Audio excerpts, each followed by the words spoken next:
Mummy जी, चाय ले लीजिए। अरे कलमुही, तेरे हाथों से तो चाय पीते हुए भी डर लगता है, कहीं इससे तेरा रंग मुझ पर ना चढ़ जाए। अगर इन्हें इतनी ही शर्म होती तो मेरे इतने हैंडसम भाई को इस तरह फंसाती नहीं। बानी और शिवम की लव मैरिज हुई है। बानी के ससुराल में उसकी ननद और सास हैं, जिन्हें अपने गोरे रंग पर बहुत गुरूर होता है, जिस वजह से वो बानी को सिर्फ उसके सांवले रंग की वजह से नापसंद करती है और हमेशा उसे ताने सुनाती रहती हैं। बानी उनकी सभी जली कटी बातें सुनकर चुपचाप वहां से चली जाती है। तुम माँ और छोटी को कुछ बोलती क्यों नहीं?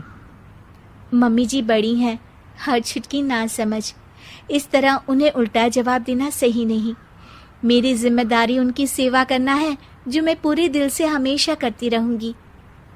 ऐसा बोलकर बानी रसोई में जाकर रात के खाने की तैयारी करने लगती है।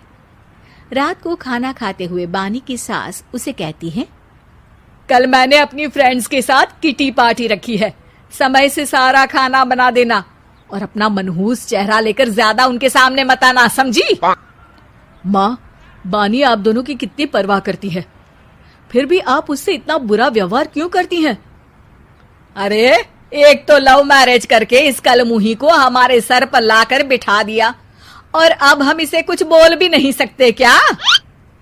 भैया तो इनकी तरफदारी करेंगे ही, आखिर इन्होंने पूरी तरह उन्हें अपने वश में जो किया है। जिसे जो करना है करे, बस कल मेरा सारा काम समय पर हो जाना चाहिए।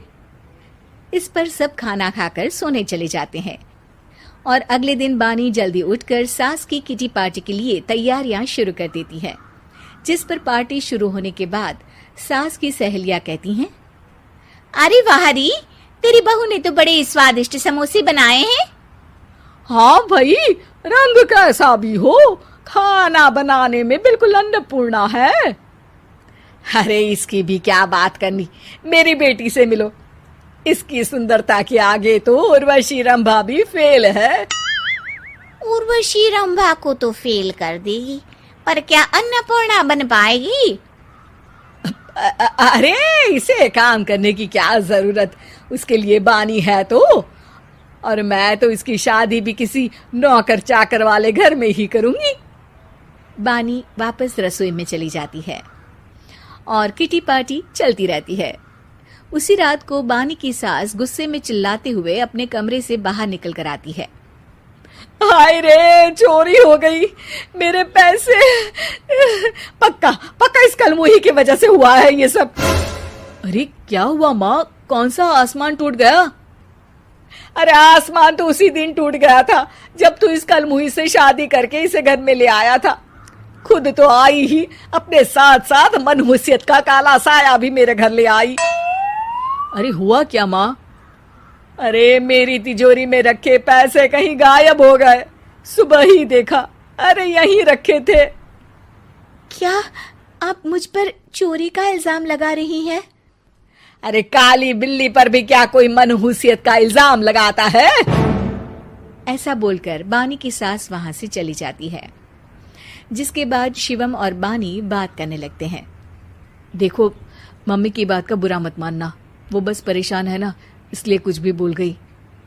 वो परेशान नहीं, मुझसे नफरत की वजह से ऐसा बोलकर गई हैं। उन्हें मैं हमेशा एक आंख नहीं सुहाती। देखो बानी, अगर तुम चाहो तो हम दूसरा घर लेकर वहां शिफ्ट कर सकते हैं। आखिर तुमसे प्यार करके तुम्हें अपनी जिम्मेदारी पर इस घर में लेकर आया हूं, इस तरह टॉर्चर नहीं होने दे सकता। अगर आप साथ हैं तो मुझे किसी चीज की टेंशन नहीं, और आखिर वो हमारी बुजुर्ग हैं, हम उन्हें और छुटकी को इस तरह अकेले छोड़कर कैसे जा सकते हैं?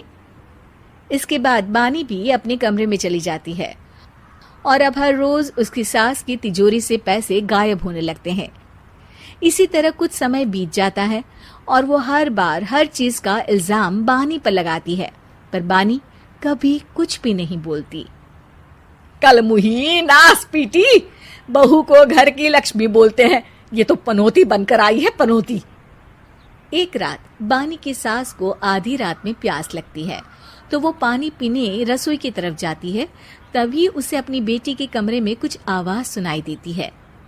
हाँ हाँ, मैंने मम्मी की तिजोरी से हर रोज थोड़े थोड़े पैसे निकाल कर हम दोनों के लायक खूब पैसे इकट्ठे कर लिए हैं। और मम्मी आज तक उस सब के लिए भाभी को ही जिम्मेदार समझती है। तुम बस जल्दी से आकर मुझे यहाँ से ले जाओ और हम कहीं दूर जाकर शादी कर लेंगे। मम्मी को कुछ पता नहीं चलेगा, सब मुसीबत खत्म।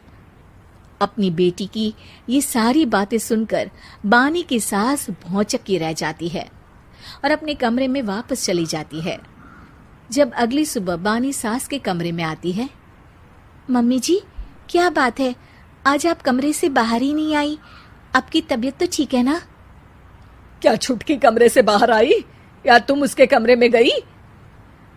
नहीं नहीं, क्यों, जाना है क्या? मैं अभी चली जाती हूँ। नहीं, कोई कहीं नहीं जाएगा। इस पर वो बानी को साथ लेकर कमरे से बाहर आती है, जहाँ शिवम भी होता है। वहां उसकी सास बोलती है, छुटकी मेरी तिजोरी के सारे पैसे लेकर अपनी माँ के बारे में कोई ख्याल करे बिना किसी लड़के के साथ घर छोड़कर चली गई। और बहू, तुमने मुझ जैसी सास की सेवा करने के लिए अपने ही पति के साथ दूसरे घर जाने से मना कर दिया। मैंने हमेशा तुम्हारा रंग देखा अच्छा ही नहीं, जो मेरी सबसे बड़ी गलती है। मुझे माफ कर दे बेटा।